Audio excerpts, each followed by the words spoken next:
आज बात करेंगे ब्रह्म मुहूर्त और 21 दिवसीय ध्यान विधि के बारे में। यह एक ऐसी ध्यान विधि है जिसका यदि आप मात्र 21 दिनों तक लगातार अभ्यास करते हैं तो आपकी कोई भी मनोवांछित मनोकामना, इच्छा या प्रार्थना पूरी हो जाती है। क्योंकि आपको इस ध्यान विधि का अभ्यास ब्रह्म मुहूर्त में करना है, इसीलिए सबसे पहले हम ब्रह्म मुहूर्त के विषय में विस्तार से चर्चा करेंगे और फिर ध्यान विधि के बारे में बात करेंगे। क्या आप पहले से ब्रह्म मुहूर्त के बारे में जानते हैं? तो कमेंट में अवश्य बताएं। ब्रह्म मुहूर्त प्रातः काल के उस विशेष समय को कहते हैं जो सुबह अर्ली मॉर्निंग का भी समय रहता है। लेकिन इस विषय में कुछ और भी मान्यताएं हैं। अगर हम प्राचीन ग्रंथों का अध्ययन करें तो उनके अनुसार रात्रि को 4 कालों में विभाजित किया गया है, जिसमें पहला काल है रुद्र काल, उसके बाद दूसरा काल है राक्षस काल, और फिर उसके बाद तीसरा काल है गंधर्व काल, और फिर आता है चौथा मनोहर काल, यानी जिसे अंतिम प्रहर भी कहा जाता है। ब्रह्म मुहूर्त के समय की जो मान्यताएं हैं वह मनोहर काल यानी कि 3 से 6 बजे के बीच में ही पड़ती है। हालांकि विभिन्न देशों में सूर्योदय के समय में भेद रहता है, अतः कोई एक निश्चित समय ब्रह्म मुहूर्त का हर स्थान का एक ही नहीं बताया जा सकता। लेकिन यदि आप मनोहर काल के बीच में यानी भोर 3 बजे से लेकर सुबह 6 बजे के बीच में किसी भी समय जल्दी उठते हैं तो यह समय अमृत वेला यानी ब्रह्म मुहूर्त का समय ही माना जाएगा। ब्रह्म मुहूर्त का शाब्दिक अर्थ को समझने की कोशिश करें तो ब्रह्मा का मतलब होता है देव, अर्थात जो ज्ञान के देवता है, और मुहूर्त अर्थात समय खंड यानी एक ऐसा समय जिसमें हम ज्ञान को समझने का प्रयत्न करते हैं। यानी कि ज्ञान को समझने का जो समय है उसको हम ब्रह्म मुहूर्त कहते हैं। ब्रह्म मुहूर्त की बहुत ही महत्वपूर्ण चर्चाएं हमारे शास्त्रों में की गई हैं। ब्रह्म मुहूर्त में जो ब्रह्मांड है और जो देव शक्तियाँ हैं वह वातावरण में विचरण करती रहती है। अगर आपकी नींद इस समय के दौरान अचानक खुल जाती है तो इसका मतलब शुभ ऊर्जाएं आपसे संपर्क करना चाहती हैं। इसीलिए जब आप इस समय में उठकर ध्यान जैसी शुभ क्रियाएं करेंगे तो आपको बहुत जल्दी उन ऊर्जाओं से संपर्क स्थापित होना शुरू हो जाएगा। इसी प्रकार सभी धर्म के जो देवालय हैं, वह चाहे मंदिर हो, गुरुद्वारा हो या फिर जितने भी पूजा स्थल हैं, वह सब ब्रह्म मुहूर्त में ही खोले जाते हैं। क्योंकि यही वह समय है जब सारी नकारात्मक शक्तियाँ सो जाती हैं और सकारात्मक शक्तियाँ जागृत होती हैं। इस समय बहने वाली वायु को अमृत वायु कहा जाता है, क्योंकि सारा प्रदूषण और सारी दूषित वायु समाप्त होकर वातावरण में ऑक्सीजन के रूप में व्याप्त रहती है।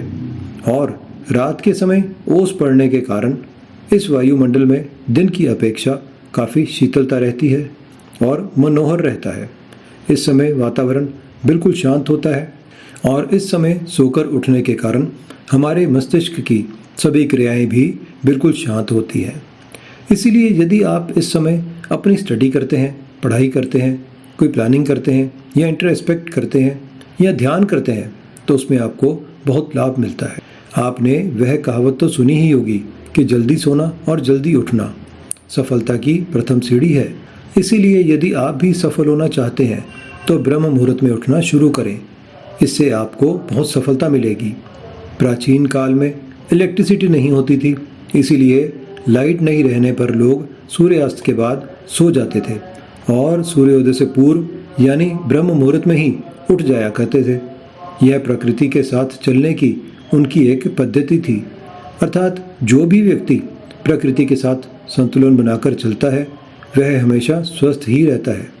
और यह भी देखा गया है कि जो लोग प्रातःकाल जल्दी उठते हैं वह बिल्कुल स्वस्थ रहते हैं, और अक्सर वह लोग जो नाइट शिफ्ट में काम करते हैं उन्हें स्वास्थ्य संबंधी समस्याएं आने लगती हैं। कहने का तात्पर्य यह है कि अगर आप प्रकृति के साथ मेल जोल बनाकर चलते हैं तभी हम स्वस्थ रहते हैं। लेकिन अगर हम प्रकृति के खिलाफ चलना शुरू हो जाएं तो हमें शारीरिक रूप और मानसिक रूप से समस्याएं आनी शुरू हो जाती हैं। अब तक आप समझ चुके होंगे कि ब्रह्म मुहूर्त क्या है और इसका महत्व क्या है। अब हम बात करते हैं 21 दिवसीय ध्यान विधि के बारे में। सबको मालूम है कि प्रातः काल का समय ध्यान के लिए सर्वश्रेष्ठ समय होता है। इसीलिए आज हम एक ऐसी ध्यान विधि की बात करेंगे जो विशेषकर ब्रह्म मुहूर्त में ही की जाती है। यदि आप इस ध्यान विधि को निरंतर 21 दिनों तक केवल 10 मिनट की अवधि तक हर रोज इसका अभ्यास करते हैं तो 21 दिनों के भीतर ही भीतर आपको इस विधि का रिजल्ट मिलने लग जाएगा। यह विधि विशेष रूप से आपकी कोई इच्छा, कोई मनोकामना अथवा आपकी कोई प्रार्थना जिसको आप पूरा करने चाहते हैं उसके लिए है। इससे पहले कि हम इस विधि पर पूरी बात करें, थोड़ी सावधानी रखनी ज़रूरी है। जैसे कि ऐसे लोग जिनका हृदय से संबंधित कोई कष्ट है, हृदय से संबंधित कोई बीमारी है या जिनका रक्तचाप की समस्या, ब्लड प्रेशर की समस्या रहती है, वह इस विधि का अभ्यास ना करें, क्योंकि इस विधि के अंदर हमें सांस को रोक कर रखना पड़ता है। यही कारण है कि हृदय रोगी और रक्तचाप के, बीपी के, ब्लड प्रेशर के मरीज़ इस विधि को बिल्कुल ना करें। अब कैसे इसको करना है, चलिए जानते हैं।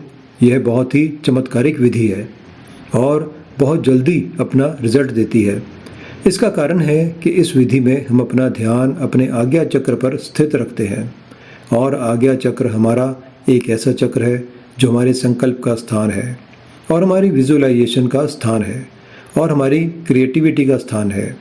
अगर हम इस चक्र पर केंद्रित होकर कोई प्रार्थना करते हैं, कोई संकल्प को दोहराते हैं, तो वह संकल्प या प्रार्थना बहुत जल्द पूरी हो जाती है, क्योंकि इस चक्र का कार्य क्षेत्र ही यही है। इसे हम संकल्प चक्र भी बोलते हैं। वह इसलिए क्योंकि इस चक्र पर ध्यान लगाने से हमारे संकल्प पूरे होते हैं। जैसे कि अगर हम कोई आज्ञा करें तो वह आज्ञा पूरी हो जाती है, वैसे ही सबसे पहले आप अपनी कोई मनोकामना लें।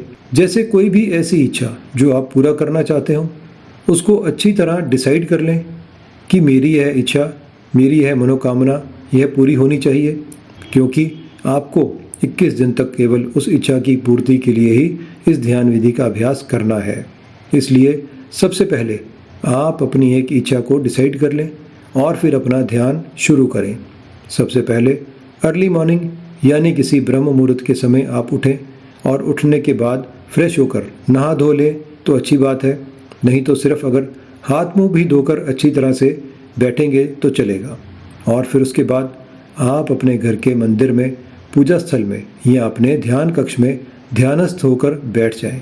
ध्यान रखें कि वह ऐसी जगह हो जहां से बाहर की प्राणवायु भी आपके कमरे के भीतर प्रवेश करती हो, क्योंकि इस विधि को हम प्रातःकाल ब्रह्म मुहूर्त में करते हैं। अतः इस समय आपको शुद्ध प्राणवायु की ज़रूरत रहेगी, तो ऐसे स्थल पर बैठना है जहाँ पर खुली हवा आपके रूम में आती रहे। और जब आप ध्यानस्थ होकर बैठें तो कमर सीधी करके और गर्दन सीधी करके दोनों हाथों को घुटनों पर रखकर बैठ जाएं। इसके बाद मुट्ठी बंद कर लें और पहले 2-3 मिनट अपने मन को शांत करें और फिर शरीर को स्थिर करें। जब आपका मन शांत हो जाए, शरीर स्थिर हो जाए तथा श्वास आपके सामान्य हो जाए, फिर आपको अपना ध्यान अपने आज्ञा चक्र पर लेकर जाना है। आज्ञा चक्र यानी कि दोनों भौहों के बीच में जहाँ पर हम तिलक लगाते हैं या स्त्रियाँ बिंदी लगाती हैं, उस स्थान पर आप अपनी अवधारणा को, अपनी अटेंशन को लेकर जाएंगे और वहीं पर पूरा समय आप अपना ध्यान बनाकर रखेंगे। अब आपको इसी जगह पर लगातार अपने मानसिक नेत्रों से इस स्थान को महसूस करते रहना है। जब आप अपने मानसिक नेत्रों से इस स्थान को महसूस करते रहेंगे तो आप अपना ध्यान यहाँ पर बनाए रखेंगे। फिर आप एक लंबी गहरी सांस भरेंगे, लंबी गहरी सांस भरकर उसको अंदर ही रोक कर रखेंगे।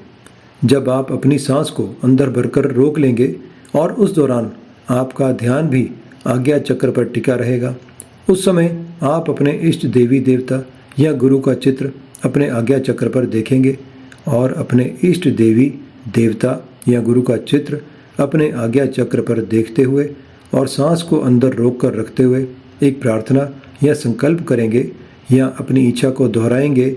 जो भी आपकी इच्छा है एक लाइन में उसको दोहराना है कि हे गुरुदेव, हे मेरे परमात्मा, जिनको भी आप मानते हैं उनके आगे आप प्रार्थना करेंगे कि मेरी इच्छा पूरी हो।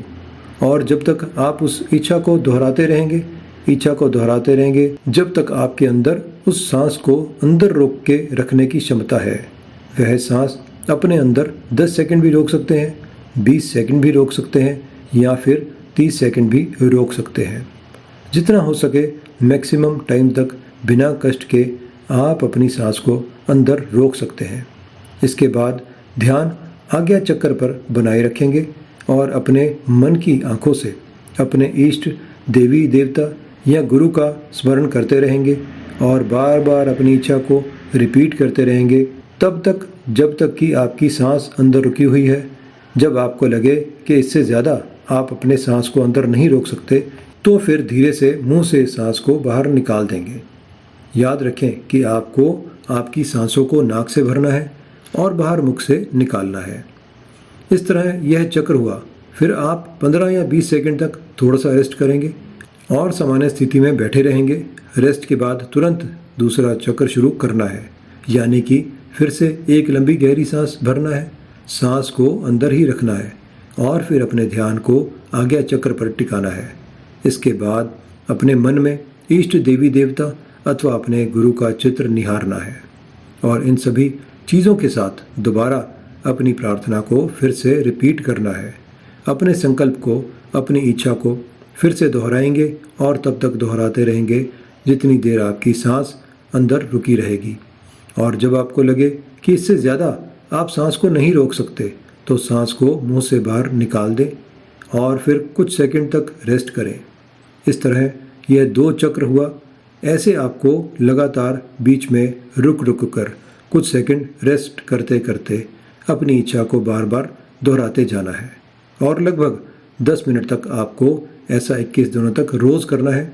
क्योंकि यह पूरी विधि है, इसीलिए आपको 21 दिनों तक सच्चे मन से इसे पूरा करना ही करना है। तभी आपकी सारी इच्छाएं पूरी हो सकती हैं। अगर आपने बीच में मिस कर दिया या छोड़ दिया तो आपकी मनोकामनाएं पूरी होने की संभावना कम है। आखिरकार ऐसा क्यों होता है और इस विधि की साइंस क्या है? पहली बात, हमारा आज्ञा चक्र, जैसे मैंने आपको पहले भी बताया कि यह हमारा संकल्प का स्थान है, यह हमारे विजुअलाइजेशन का स्थान है, यह हमारा आज्ञा का स्थान है, तभी उसका नाम आज्ञा चक्र पड़ा है। इसीलिए जब हम इस स्थान पर आकर कोई आज्ञा करते हैं, कोई प्रार्थना करते हैं या फिर कोई संकल्प करते हैं तो वह आज्ञा, वह संकल्प, वह प्रार्थना पूर्ण हो जाती है। हम जो भी आज्ञा चक्र पर केंद्रित होकर ऐसी चीज़ की डिमांड करते हैं तो वह डिमांड पूरी हो जाती है, क्योंकि यह इच्छा पूर्ति का स्थान है। और दूसरी बात, जब हम इस प्रकार से सांस को अंदर रोकते हैं तो क्या होता है, हमारी पूरी बॉडी में एक इमरजेंसी की सिचुएशन आ जाती है। जब हम इतनी देर तक सांस को रोकते हैं तो क्या होता है, हमारा दिमाग रुक जाता है, हमारे विचार रुक जाते हैं। ऐसा क्यों होता है? ऐसा इसलिए होता है क्योंकि अब आपके पास लग्जरी नहीं है आराम से विचार करने की। अब एक आपातकालीन स्थिति है। ऐसी स्थिति में आप विचार नहीं कर पाएंगे। इसीलिए जब आप अपना सारा ध्यान अगर किसी एक चीज़ को चुनकर लगाएंगे तो उसी स्थान पर आपका ध्यान लगा रहेगा, यानी कि आपका मन पहले से ज़्यादा एकाग्र हो जाएगा। तो जब आप सांस को भरकर रोकते हैं तो यह दूसरी महत्वपूर्ण चीज़ है। और तीसरी बात यह है कि जब आप इस प्रकार एकाग्र हो जाते हैं और बार बार अपनी मनोकामना को रिपीट करते हैं तो क्या होता है, इससे धीरे धीरे आपकी इच्छा आपके चेतन मन से अवचेतन मन में चली जाती है। यानी वह इच्छा 1 दिन बाद, 2 दिन बाद, 3 दिन बाद जो विचार आप बार बार दोहरा रहे हैं वह विचार आपके अवचेतन मन में जाना शुरू हो जाते हैं। और हमारे मन का जो गहरा तल है, अगर आप किसी विचार को अपने अवचेतन मन में यानी कि अपने सबकॉन्शियस माइंड में उतार देते हैं तो लॉ ऑफ अट्रैक्शन के अनुसार वह इच्छा आपकी पूरी हो जाती है। और यही इसकी साइंस है। इसमें तीनों चीज़ें विशेष रूप से कार्य करती हैं। पहले आज्ञा चक्र, क्योंकि यह आज्ञा का स्थान है इसलिए हमारी आज्ञा को पूरी करता है। दूसरा, सांस जब आप अपने अंदर रोक कर रखते हैं तो शरीर में इमरजेंसी की स्थिति हो जाती है, जिससे आप फालतू के विचार करने से बच पाते हैं और आपका मन एकदम से एकाग्र हो जाता है।